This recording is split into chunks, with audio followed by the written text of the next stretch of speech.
Mesdames et messieurs, bonjour. Aujourd'hui, nous allons plonger dans un sujet fascinant, la zone du cerveau antérieur, néocortex, plus précisément le singulaire moyen. Alors là, je vais en profiter également pour mettre la photo de couverture de mon premier ouvrage disponible sur Amazon, format Kindle, Un voyage vers le futur technologique du corps humain. Et donc un gros travail va être fait, notamment sur le cerveau humain, les interfaces cerveau-machine, l'ingénierie génétique, et tout ce qui concerne l'homme bionique avec des références à la littérature et au cinéma. Ces vidéos-là que je fais sont l'occasion d'expérimenter un petit peu sur le corps humain, à la fois la résistance physique du corps humain en termes d'activité cardiovasculaire et de résistance à l'effort avec du renforcement musculaire, et de voir les résultats que cela peut donner. Donc c'est pour cela que j'ai fait le choix de me filmer en faisant ces exercices. Bon là en général c'est une fois qu'on le fait, une fois qu'on l'a fait plusieurs mois, plusieurs semaines, on commence à être familiarisé. Il y a souvent des groupes, hein, groupe 1, groupe 2, groupe 3. Les meilleurs sont les Américains, encore faut-il, on le dira autant de fois que nécessaire, hein. Groupe 1, groupe 2, groupe 3, en général c'est bas du corps, haut du corps et corps complet. Corps complet, on va retrouver corps abs. Ça peut être également le bas du corps, avec les quadriceps, les ischio-jambiers, les mollets, bien évidemment. Ça peut être après le haut du corps avec les épaules, les biceps, les pectoraux, les dorsaux. Et une partie souvent en groupe 3, la partie corps abdominaux, qui est la plus délicate. Je crois que c'est ça qui donne le plus de résultats, bas du corps, haut du corps, abdominaux. Je ne sais pas pourquoi, beaucoup commencent toujours par le bas du corps. Peut-être faudrait-il mieux commencer par, pourquoi pas un corps complet, hein. Corps complet, après bas du corps et après corps abs. Alors, l'objet de cette vidéo, néanmoins, c'est la zone du cerveau antérieur, le singulaire moyen. Cerveau antérieur néocortex, le singulaire moyen. Une région qui joue un rôle clé lorsque nous nous forçons à faire quelque chose que nous n'avons pas envie de faire. C'est une vidéo très importante. J'espère qu'elle vous apportera quelque chose. Donc je répète, un rôle clé lorsque nous nous forçons à faire quelque chose que nous n'avons pas envie de faire. Il y a la notion de travail, de labeur et de souffrance qui apparaît dans cette vidéo. C'est une vidéo très importante. Alors, ce qu'on va faire là, on va se livrer à un exposé, parce que ne pas avoir envie de faire quelque chose, c'est aussi probablement contrôler ses faits et gestes, j'ai envie de dire ses gestes et ses paroles. D'accord? Ça fait partie du jeu. Alors, la question est de savoir si on est toujours dans le contrôle ou pas. Qu'en est-il de la créativité et de la performance physique? C'est un sujet intéressant au niveau du sport. D'accord? Ce que je veux dire par là, c'est qu'un contrôle permanent des gestes de la personne, des paroles de la personne, éteint ce que moi j'appelle la créativité et une forme d'innovation, par exemple dans les rapports entre les êtres humains. Bon. Alors ce qu'on va faire néanmoins, là on va continuer notre exposé sur le singulaire moyen. Alors, le singulaire moyen est une partie du cortex cérébral qui est impliquée dans la prise de décision, la motivation et le contrôle des émotions. Lorsque nous faisons face à une tâche difficile, une tâche peu agréable, cette région s'active pour nous aider à surmonter notre résistance interne. Nous avons tous une résistance interne.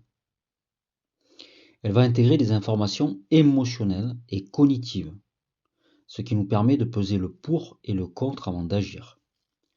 Alors comment cela fonctionne-t-il exactement? Lorsqu'une personne doit accomplir une tâche qu'elle n'aime pas, étudier pour un examen, faire du ménage, ou là, se livrer à une séance de renforcement musculaire, ou un footing, tout simplement, quelque chose de simple. Le footing, c'est simple, il ne faut pas exagérer non plus.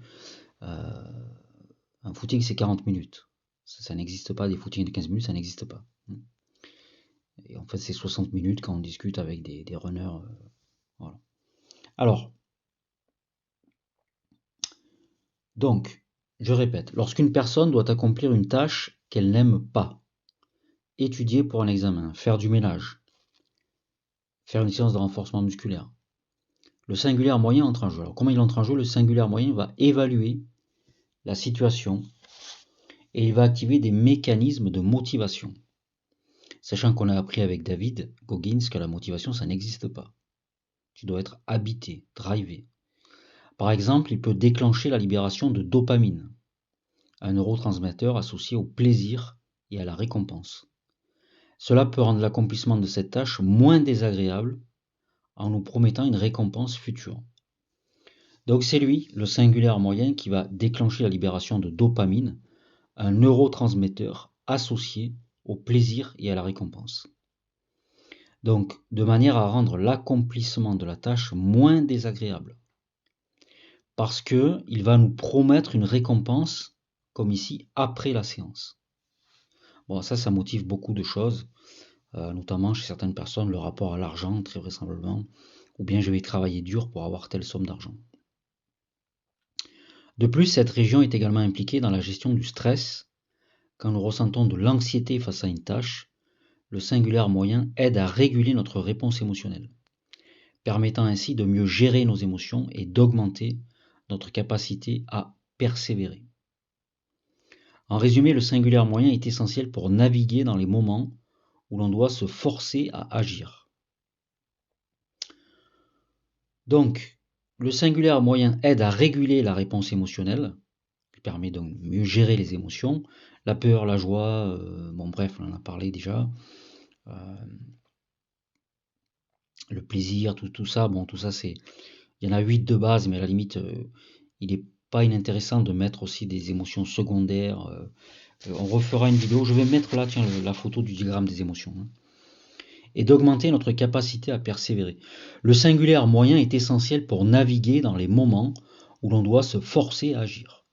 Là, lorsque j'enregistre cette vidéo, je dois me forcer à parler de manière distincte, audible et la plus convaincante possible.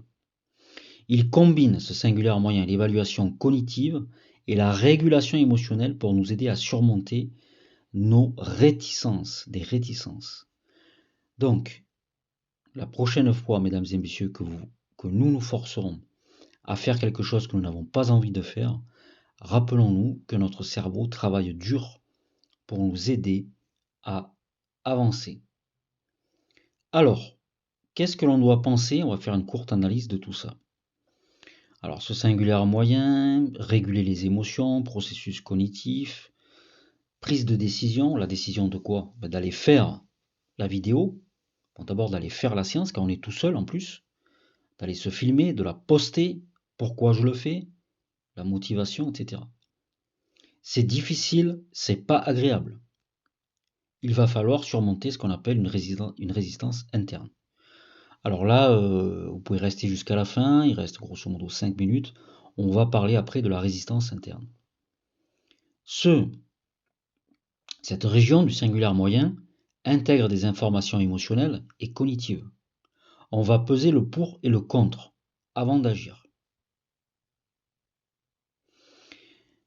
Le singulaire moyen évalue la situation et active des mécanismes de motivation. Souvent, il va nous promettre une récompense et rendre la tâche ainsi moins désagréable. Bon, alors est-ce que tout ça, est-ce que vous y croyez? Est-ce que nous y croyons? Est-ce que j'y crois? Si l'on suit l'enseignement de David Goggins, c'est pas comme ça que ça marche. D'accord? Même si c'est très intéressant là, c'est scientifique. C'est pour ça que je vous ai parlé de mon premier ouvrage, Un voyage vers le futur technologique du corps humain. Là, on y est presque à ce que je veux atteindre. On n'y est pas encore, hein. Mais bon, attention, l'apparence physique, c'est une chose, mais la vraie force, la vraie résistance, le fait de pouvoir courir un marathon, c'est autre chose, hein. Voilà. En réalité, si tu n'es pas motivé, mais que tu es habité, obsédé, j'ai bien dit obsédé. Il faut être obsédé. Il n'y aura aucun résultat sinon. Parce que l'obsession, ça va avec la discipline, et notamment on en a déjà parlé, l'autodiscipline. Je vois pas comment, en n'étant pas obsédé par quelque chose, tu peux arriver à quoi que ce soit. Il doit y avoir cette obsession de la discipline en question. Alors justement, c'est pas un hasard. Les mathématiques sont une discipline, la musculation c'est une discipline, le football c'est une discipline, c'est-à-dire c'est un domaine d'activité. Donc il y a, comme par hasard, discipline et discipline. Si on mélange les choses, on mélange les disciplines, on en a parlé, c'est ambigu, il n'y a plus de discipline justement. Bon, ça vient de là, à mon avis, hein. À mon avis, ça vient de là. En tout cas, c'est un avis. Voilà. C'est un avis, c'est une possibilité. N'hésite pas à critiquer de façon virulente, hein. Est-ce qu'on peut être indiscipliné et exceller dans une discipline? C'est déjà arrivé, il n'y a aucun souci, hein. Voilà. On a déjà parlé dans notre monde, dans notre civilisation, en France, en Occident, on a cette liberté de pouvoir parler. D'accord? C'est fondamental. Donc, peut-on être indiscipliné et exceller en termes de performance dans une discipline? La réponse est oui, hein. Mais bon, moi, là, dans cette vidéo-là, j'ai envie d'argumenter, de mettre l'accent sur mon idée de discipline, discipliné, etc. Mais est-ce que le cadre va pas se refermer? C'est ça la question. Bon, de toute façon, on reviendra là-dessus, sur le singulier moyen. On a compris, je dirais, dans les grandes lignes, comment il était impliqué, prise de décision, à la fois gestion des émotions. En fait, il y a une résistance interne, c'est cela qu'il faut retenir. Et il va essayer de la surmonter, en fait, en promettant une récompense future. Alors, peut-on faire les choses sans récompense? Ben ça, c'est évidemment l'idée qui me vient là, c'est que si tu es obsédé par cette discipline du fitness, normalement, avec ou sans récompense, tu dois le faire. C'est ce qu'on pourrait qualifier des gens désintéressés. Bon, euh, désintéressé, ça veut rien dire, parce que quand tu fais là, l'objectif là, c'était de faire une vidéo. À la fois de faire ma séance et de faire la vidéo. D'accord? Donc, qu'est-ce qui vous motive, vous, à faire les choses? D'accord? Qu'est-ce qui vous motive, vous, à faire les choses? Si c'est que l'argent et des grosses sommes d'argent, moi j'en ai déjà dit, je maintiens mes propos, je ferai preuve d'audace et de courage dans ces vidéos, des fortes sommes d'argent, pour faire un effort physique de 45 minutes ou 1 minute 30, il n'y a rien d'extraordinaire, je suis navré, hein. Il n'y a rien d'extraordinaire. Donc, dans cette idée d'être désintéressé, habité, obsédé par la discipline, bon, c'est l'idée des soldats, des militaires. Les soldats du feu, les pompiers, les militaires, bon, il y a différents corps, il y a aussi il y a d'autres corps, ceux qui s'occupent des forces de l'ordre. C'est pas, je crois pas que ce soit des centaines de millions d'euros. C'est à la fois la discipline, habitée par une vocation, une mission, d'accord?